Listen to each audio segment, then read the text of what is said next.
आरामदायी. मी 2015 मध्ये माझी आई एक्सपायर झाली.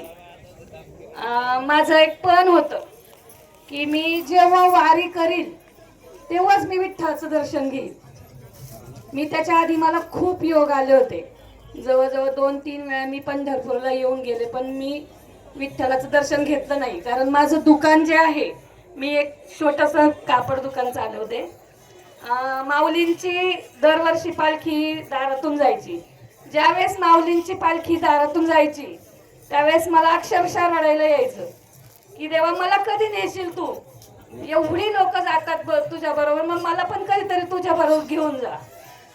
मग असंच आमच्या घरात हेमाताईची मावशी जी आहे ती माझी मामे सासू आहे. तर त्या हेमाताई बरोबर यायच्या दिंडीला. त्या म्हटल्या चल ह्या वर्षी तुला मी घेऊन जातो.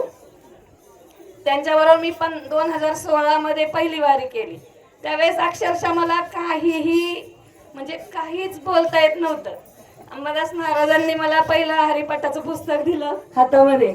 मला म्हणले काही नाही, तू फक्त आमच्या मागे मागे बोल. ज्या वर्षी मी आले त्यावेळेस कोणाचीही ओळख नव्हती, पण इथं वारीत आल्यानंतर इतके भाऊ वडील बहिणी म्हणजे इतकी नाती तयार झाली की आता म्हणजे आपोआपच येतो आम्ही वारीला. ललित या वर्षी माझ्या बरोबर बोलत नव्हता तरी मला चैन पडलं नव्हतं.